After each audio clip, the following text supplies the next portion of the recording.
সিলিন্ডাৰ জাহাজ তিনটা লোক লাগি অকল সিলিন্ডাৰটো উঠাইছো দেই কিন্তু কি সিলিন্ডাৰ হেৰি আছে নেকি না এইটো সিলিন্ডাৰ কিন্তু কি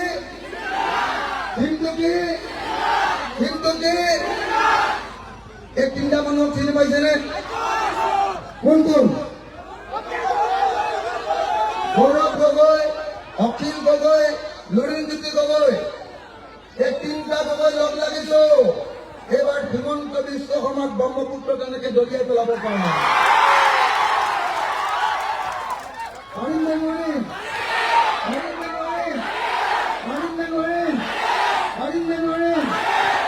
সকলোৰে সাজু হওক মই উজনি অসমৰ পৰা আহিছো একেবাৰে শদিয়াৰ পৰা কলিয়াবৰলৈকে চবতে মিটিং কৰি আহি আছো এইফালে চিচি গোৱাৰ গাঁৱৰ পৰা আজি আহি তেজপুৰ কলনী এইবাৰ চব ফালে বিজেপিৰ পদুম ফুল চাফা কৰি পেলাইছে মানুহে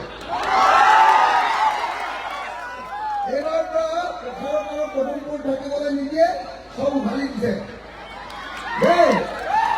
এইবাৰ অকল থাকিব হাত আৰু চিলিণ্ডাৰ কি থাকিব এই চিলিণ্ডাৰ হয়নে চিলিণ্ডাৰ এইবাৰ থাকিব হাত আৰু চিলিণ্ডাৰ ইয়াত আছে চিলিণ্ডাৰ আৰু তাৰপিছত দুপাৰৰ ওপৰত আছে হাত হয়নে গতিকে মই আপোনালোক সকলোকে ক'ব খুজিছো যে আমি গৌৰৱ গগৈ মুখ্যমন্ত্ৰী পাতিবলৈ গৈ আছো আপোনালোকক গৌৰৱ গগৈ মুখ্যমন্ত্ৰী লাগে নে নালাগে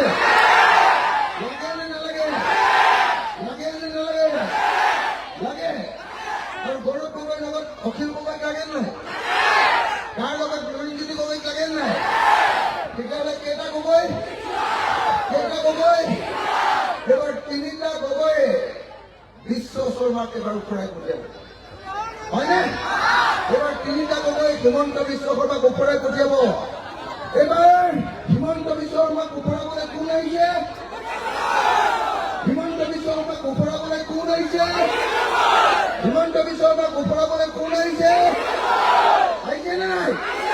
আহিছে নে নাই আপোনালোকে সঁচাকে ভোট দিবনে আৰু ইয়াত বোলে কোনোবা এটা ভোট কটা পাৰ্টি ওলাইছে না বিজেপিকটো আপোনালোকে ভোট নিদিয়ে বুলি ক'লে কিন্তু আৰু এটা ভোট কটা পাৰ্টি ওলাইছে বুলি শুনিছো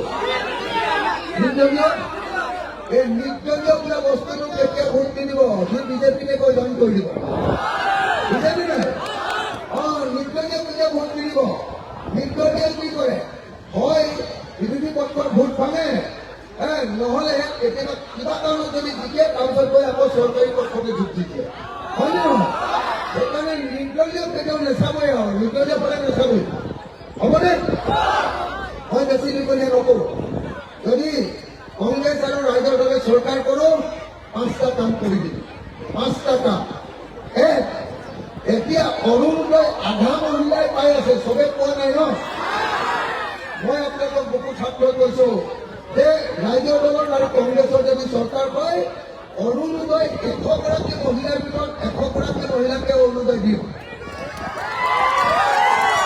ভাল মানে বেয়া হ'ব আৰু অৰুণোদয় এতিয়া 1250 টকাহে দি আছে আমি আপোনালোকক 3000 টকাকে অৰুণোদয় দিম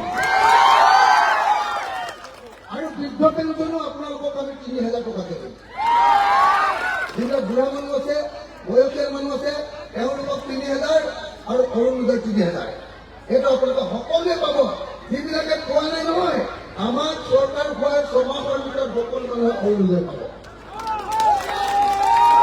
2 নম্বৰ আমাৰ মহিলাবিলাকে যিটো ধাৰ লৈছিলে মাইক্ৰ' ফাইনেন্সৰ ধাৰ লৈছিলে নে নাই হিমন্তই কৈছিলে বোলে আমাৰ মাইক্ৰ' ফাইনেন্সৰ ধাৰটো মাৰিব নালাগে হিমন্ত বিশ্ব শৰ্মাক বিজেপিয়ে ধাৰটো মাৰি দিব মাৰি দিলে জানো নাই দিয়া মই আপোনালোকক কথা দিছো যদি ৰাইজৰ দল আৰু কংগ্ৰেছৰ যদি চৰকাৰ হয় তেতিয়াহ'লে মাইক্ৰ' ফাইনেন্সৰ ধাৰ 3 মাহৰ ভিতৰত সম্পূৰ্ণৰূপে ৰেহাই দিয়া হ'বনে আৰু মূল কাম 3টা কৰে আমাৰ চৰকাৰ হ'লে তিনিটা মূল কাম কৰিম। এক, অসমত যিমান পথাৰ আছে সব পথাৰত চৰকাৰৰ পৰা জলসিঞ্চন বা পানী যোগানৰ ব্যৱস্থা কৰি দিম। ফ্ৰীকে। ভাল হ'বনে বেয়া হ'ব? এই খেতি পথাৰত পানীটো আমি ফ্ৰীকে দি দিম। হ'ব? আৰু যদি আপোনালোকে নিজে যদি মেচিন লগাই লয় তেতিয়াহ'লে মেচিনৰ ডিজেল আৰু মেচিনৰ যিটো ইলেক্ট্ৰিচিটিৰ খৰচ সেইটো আমি চৰকাৰৰ পৰা দি দিয়াৰ ব্যৱস্থা কৰিম। ভাল হ'বনে বেয়া হ'ব? 2 নম্বৰ, আমি এখন গাঁৱত 4খনৰ পৰা 5খন ডাঙৰ ট্ৰেক্টৰ চৰকাৰৰ পৰা বিনামূলীয়াকৈ দিয়াৰ ব্যৱস্থা কৰিম। ভাল হ'বনে? এইটো 2 নম্বৰ। 3 নম্বৰ কি কৰিম জানেনে? 3 নম্বৰ, আমি যিটো সাৰ আছে সাৰ, ইউৰিয়া আৰু DAP বহুত দাম বাঢ়িছেনে নাই? আমি কম দামত সাৰ দিয়াৰ ব্যৱস্থা গ্ৰহণ কৰিম, ছাবচিডি। আৰু 4 নম্বৰ কি, যদি খেতিটো 3বাৰ কৰে পথাৰত, খেতি যদি পথাৰত 3বাৰ কৰে, যিবিলাক মানুহে পথাৰত 3বাৰ খেতি কৰিব তেওঁলোকৰ খাজনাটো মাফ কৰি দিম। বেয়া হ'ব? আমি অসমখনত বছৰৰ সকলো সময়তে খেতি কৰিবৰ কাৰণে খেতিয়কক যি যি সুবিধা লাগে সেই সকলোবিলাক সুবিধা দি দিম। 1 নম্বৰ। 2 নম্বৰ, এখন গাঁৱত এটা ইণ্ডাষ্ট্ৰী বনাম। অসমত 26 লাখখন গাঁও আছেনে নাই? 26 লাখখন গাঁৱত 26টা ইণ্ডাষ্ট্ৰী, উদ্যোগ, কাৰখানা বনাম। তাৰ এটা উদ্যোগত 100ৰ পৰা 150 মানুহক চাকৰি দিম। এদিনত দৰমহা পাব 1000 টকা, এমাহত দৰমহা পাব 30 লাখ টকা।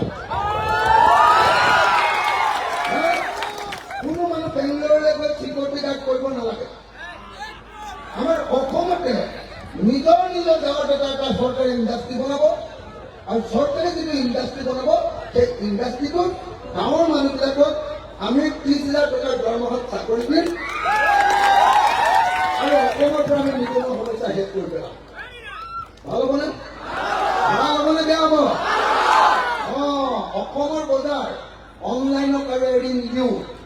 অসমৰ বজাৰ শ্বপিং মলক এৰি নিদিওঁ। অসমৰ বজাৰৰ মালিক হ'ব ৰাইজ। আৰু তিনি কি কাম কৰিছিল জানেনে? অসমৰ চব মানুহ, মতা মানুহ হওক, মাইকী মানুহ হওক, মাইকী মানুহে যদি কাৰোবাৰ ঘৰত কাম কৰিবলৈ যায়, কাম যে কৰে, আনৰ ঘৰত যে কাম কৰে, কাম কৰা বাইবিলাককো আমি কি কৰিম জানেনে? প্ৰথমতে ট্ৰেইনিং দিম 3 মাহ, যে কেনেকে আজিকালি মেচিন লৈ ঘৰ চাফা কৰিব পাৰে, হয়নে? মেচিন লৈ ঘৰ মুচিব পাৰি, এইটো ট্ৰেইনিং দিম। তাৰ পাছত কেনেকে মুৰ্গী মাংস ৰান্ধিব লাগে, কুকুৰাৰ মাংস, ব্ৰইলাৰ মুৰ্গী মাংস, কেনেকে ছাগলী মাংস ৰান্ধিব লাগে, কেনেকে মাছ ৰান্ধিব লাগে, সব খাদ্যবিলাক কেনেকে ৰান্ধে সেইটো ট্ৰেইনিং দিম। দিয়াৰ পাছত এখন লাইচেন্স দিম। তাৰ পাছত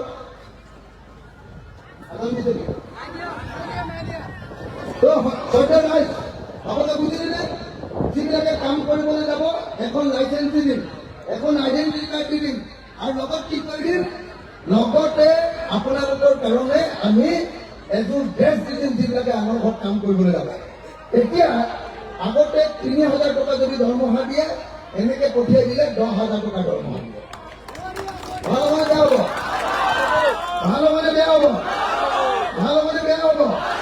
ভাল হ'বনে বেয়া হ'ব? ভাল হ'বনে বেয়া হ'ব?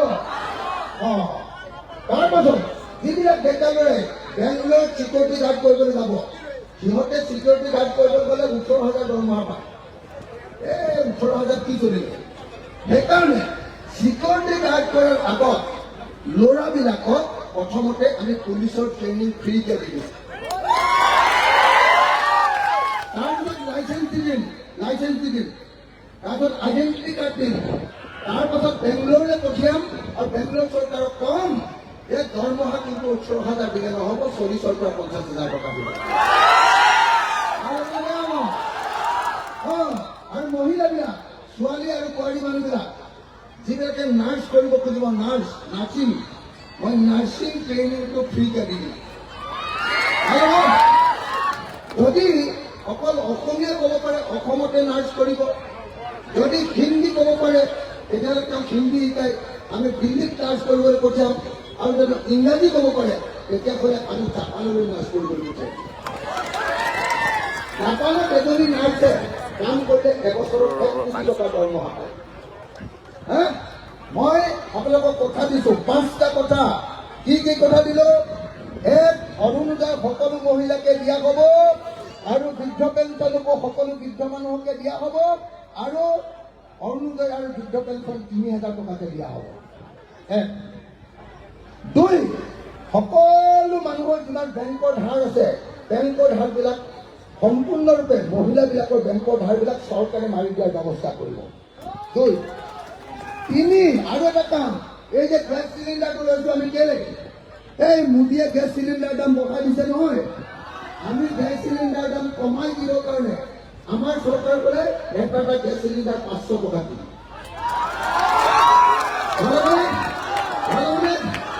আৰু তাৰপাছত পথাৰত পানীটো ফ্ৰীকে দিম, খেতি কৰিব লাগিব, ট্ৰেক্টৰ দিম, সাৰ দিম, হ'ব? তাৰপাছত কি দিম বুলি ক'লো? চবৰ ঘৰতে এটা চাকৰি দিম, 30,000 টকাকে দৰমহা হ'ব, হ'ব? আৰু লাষ্টটো কি বুলি ক'লো? যিবিলাক মানুহে কাম কৰিবলৈ যাব সিহঁতক ফ্ৰীকে ট্ৰেইনিং দি বহুত দৰমহা পোৱাৰ ব্যৱস্থা কৰি দিম, হ'ব? এই কথাবিলাকে ক'লো। মই আপোনালোকক সকলোকে নমস্কাৰ জনাইছো, সকলোকে শ্ৰদ্ধা জনাইছো। ইতিমধ্যে আমাৰ দলৰ কেণ্ডিডেট ইয়াত কোন উঠিছে? নামটো কি? নামটো কি? নামটো কি? আগৰ যিটো AGP আছিলে, AGP MLA আছিলে নে নাই? এই AGP MLA গৈ RSSৰ কেম্পত গৈ হাফ পেণ্ট পিন্ধি দিলে। RSS হৈ গ'ল, RSS, হয়নে নহয়? সেইকাৰণে তাক ভোট দিব, কোনে ভোট দিব, হয়নে নহয়? এতিয়া আমাৰ দলৰ কেণ্ডিডেট এই আহিব, আমাৰ দলৰ কেণ্ডিডেট হাত পেণ্ট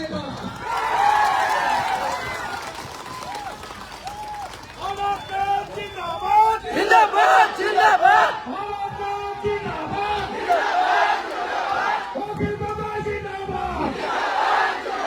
ৰাহুল গান্ধী জিন্দাবাদ, শৰদ পাৱাৰ জিন্দাবাদ। এতিয়া মোৰ পিছতে এতিয়া আপোনালোকক তেখেতে ভাষণ দিব, খুব চমুকে দিব, আপোনালোকে ধুনীয়াকে মনোযোগেৰে শুনিব। এইবাৰ বিজেপি RSSক খেদিম, বিজেপি RSSক খেদিম, হিমন্ত বিশ্ব শৰ্মাক ব্ৰহ্মপুত্ৰত দলিয়াই পেলাম আৰু কাক আনিম? 3 সময়ত আনিম। কাক আনিম? কাক আনিম? কাক আনিম? গৌৰৱ অকিল লুৰিম। আহিব? হ'বনে নাই? সঁচাকে 3 সময় আহিবনে নাই? এতিয়া মই অলপতে বক্তব্য ৰাখিব পৰা অনুৰোধ। আমাৰ দলৰ সন্মানীয় সভাপতি,